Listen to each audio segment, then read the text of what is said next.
mi nombre es Mago Rodríguez, soy la escritora del libro de El mal de ojo que no termina, Crónicas corrosivas, que fue uno de los seleccionados en la cuarta maleta de Hemingway.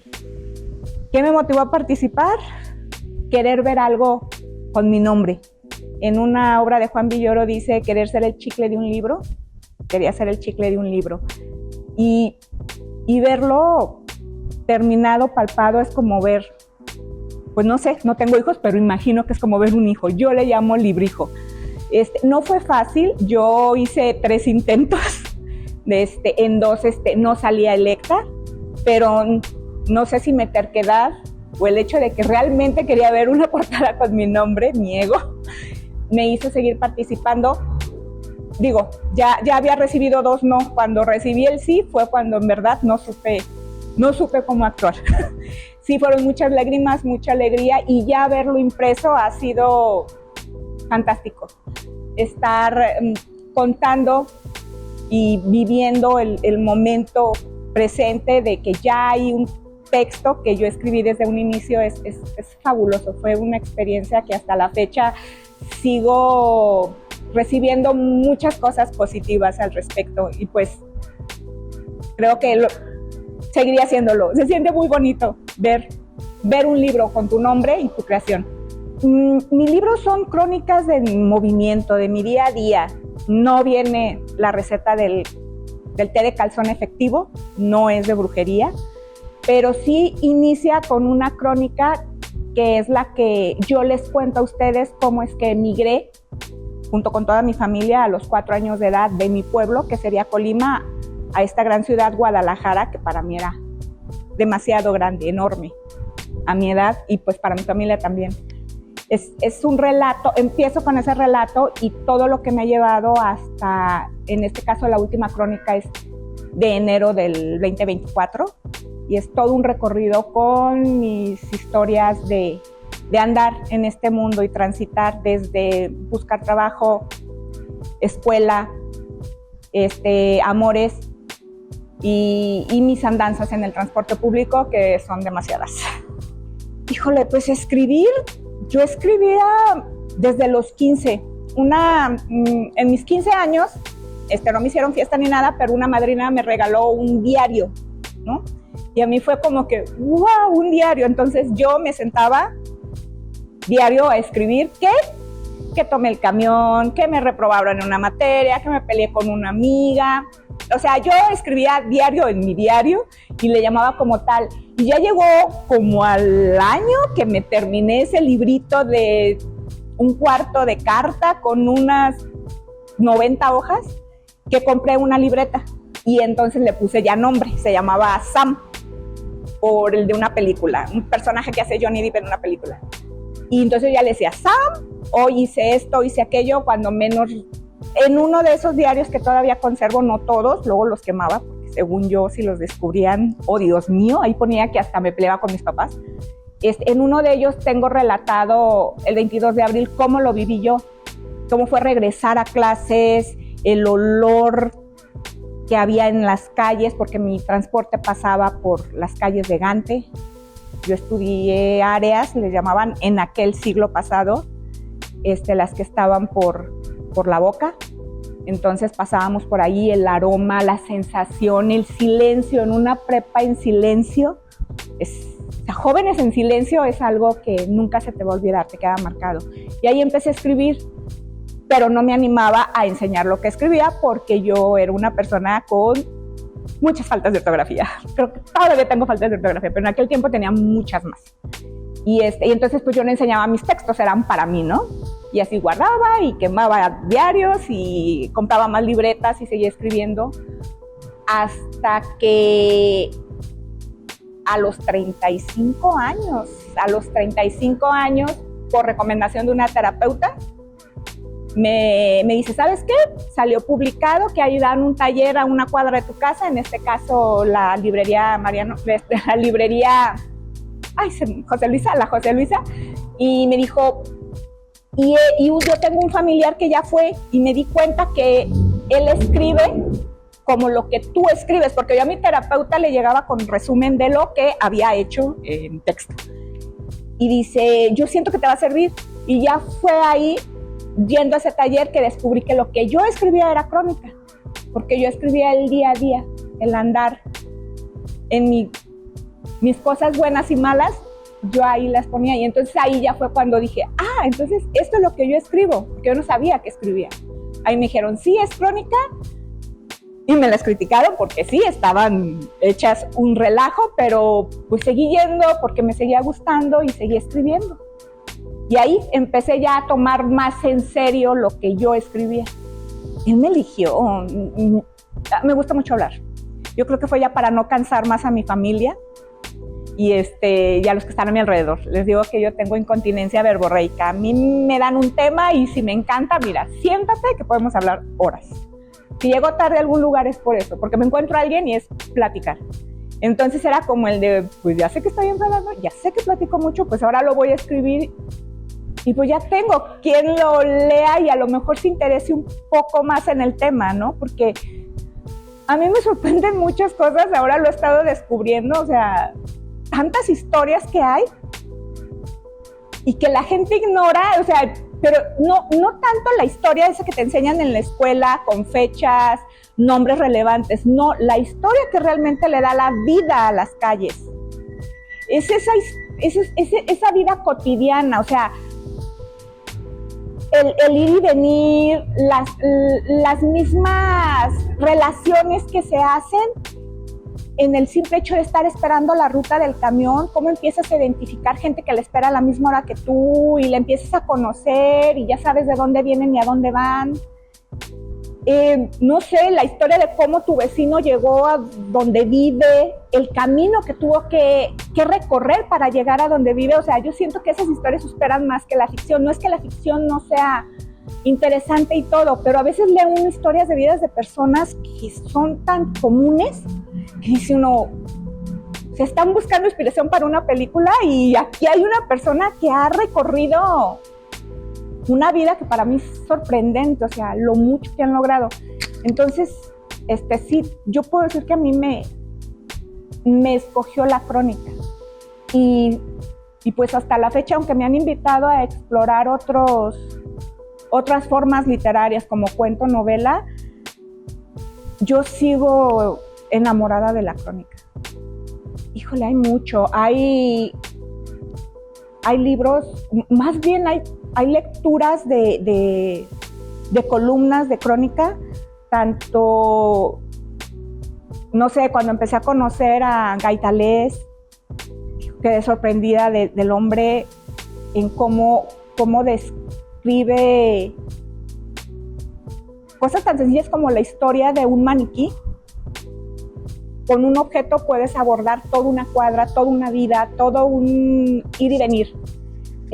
Leila, ella me gusta mucho cómo describe a las personas, a los personajes de tu crónica, Caparrós, Villoro, y también lecturas que no tienen que ver tanto con crónica, que no son cronistas, como, híjole, Vidariño.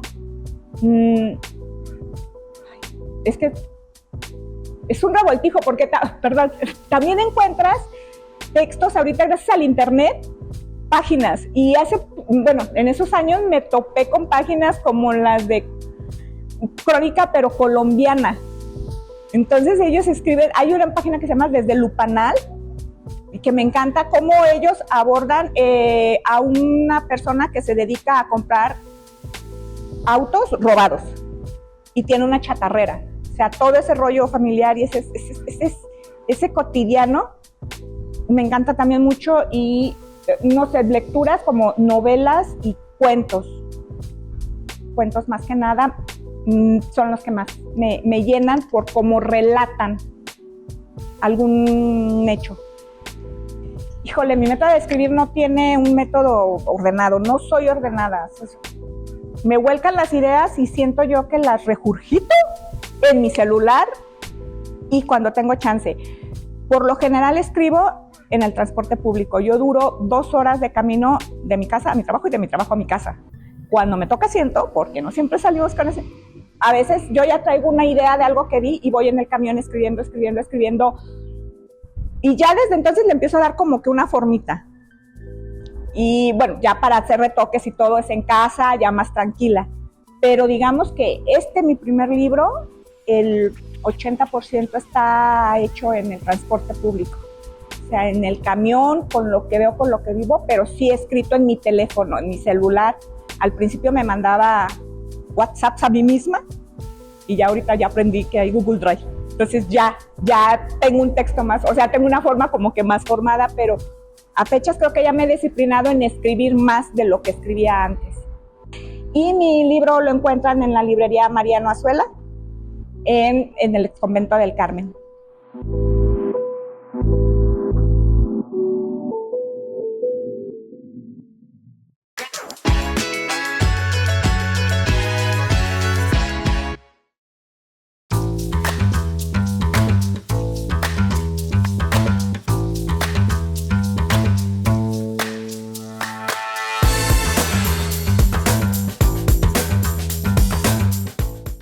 Hola, ¿qué tal? Soy Natalia Mariposa, soy directora del Centro Cultural Independiente Ortográfica y pues desde muy joven me ha gustado la literatura. Estoy muy feliz de que cada vez se abran más espacios para la poesía, que es lo que a mí tantos años me ha movido el corazón. Me siento muy feliz pues de estar aquí acompañada de mujeres y que nos den un espacio también para hablar de aquello que nos mueve, en mi caso la poesía. ¿Por qué fundar un centro cultural en este mundo, ¿no? En Guadalajara, siendo mujer también? Yo tenía 24 años y ya había pasado esta emoción de invitar a mis amigos, amigas a mi casa a leer poemas. Y pues es verdad que viví esta necesidad de tener más espacios para conocer más personas que les guste la poesía, para escuchar nuevas voces, para compartir, para generar una comunidad. Yo creo que Ortográfica nace, sí por la necesidad de la poesía, pero creo que primeramente por la necesidad de la comunidad. Yo antes asistía a otro centro cultural, entonces viví esta onda que se genera con comunidad, ¿no? O sea, como llegar a un espacio y que me digan, no manches Natalia, qué bueno que llegaste y que se alegren de verme. Creo que cuando abrí Ortográfica sabía que yo quería que las personas que asistieran a Ortográfica se sintieran así. Entonces como que de alguna manera eso dio pauta a al menos imaginar cómo yo quería que las personas vieran a Ortográfica, cómo se sintieran en el espacio. Y pues bueno, es verdad que la poesía de repente puede parecer como de que enoja a la gente o como ¿por qué, no? Yo también como que en algún momento de mi vida me hubiera imaginado que no funcionaría porque escuché muchas referencias como de la poesía no vende, la gente no lee poesía o no leen poesía, no hacen poesía, pero yo soy una testigo de que no es verdad. O sea, nosotros en Ortográfica tenemos un evento semanal que les puedo decir que es el evento que nos da de comer, porque si tú vas un martes a Ortográfica te vas a dar cuenta de que está a reventar, o sea, de verdad a veces ya no cabe ni un alma. Pasas y estás así y me impresiona mucho porque la banda se ve muy feliz. A pesar de que hay un montón de gente, a pesar de que estamos leyendo poesía, a pesar de que les decimos constantemente, shh, acuérdate que están leyendo poesía, hay que bajar la voz, se ven felices y siguen asistiendo. Entonces yo puedo decir eso como que soy una testigo de que en Guadalajara hay muchos poetas y pues me siento feliz, ¿no? De haber creado un espacio donde nuevas voces se acerquen y compartan su poesía.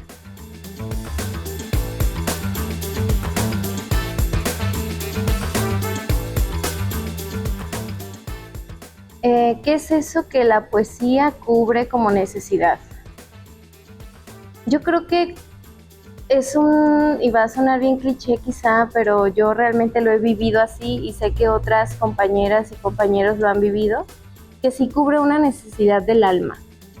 O sea, por ejemplo, lo vivimos el miércoles pasado en los miércoles literarios aquí en el Ágora, o lo he vivido en Ortográfica los lunes que nos sentamos a leer poesía, y ahí viene mucha gente, ¿no? Que viene de su trabajo, que viene desde bien lejos, no sé, si están hasta el centro a sentarse 2 horas a leer y conversar sobre la poesía. Y creo que esa necesidad que cubre es el diálogo, porque cada vez hay menos espacios para dialogar, y qué mejor que dialogar sobre poesía o arte. Y también es como, no sé, cuando lees algo y te resuelve algo en la vida, ¿no? O sea, como que te resuena en el corazón. Como el miércoles pasado, que asistí a los miércoles literarios, donde tuve el honor de dar una introducción sobre la obra de Raúl Bañuelos. Sí es mucha inspiración para mí, incluso leer a poetas de aquí de Jalisco. Me pasó también con Carmen Villoro, que yo la leí y fue un habitar mi ciudad de otra manera. Que aparte a Carmen Villoro yo la leí muy joven. Entonces cuando la leí, pues apenas si a mí me dejaban salir a la esquina porque mis papás eran muy, pues sí, me cuidaban mucho. Y era como, no sé, ir al 7-Eleven y decir, güey, o sea, Carmen Villoro escribió sobre esto. O, por ejemplo, yo trabajaba de mesera y veía a unas mujeres fumando y decía, ay, Carmen Villoro escribió un poema sobre eso. Entonces, cómo la poesía te da una perspectiva para mirar el mundo.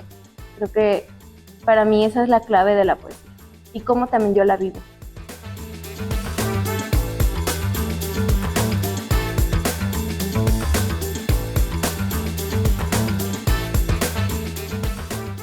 Yo soy una persona muy entusiasta sobre la poesía, y cómo yo percibo a las personas que asisten a Ortográfica y también cómo la poesía impacta en ellos es que soy muy entusiasta, entonces también me da mucha curiosidad hasta los roles de género en estos momentos en los que, no sé, alguien se anima a leer poesía. Nosotros tenemos los martes de poesía, hacemos una lista, 5 minutos para leer.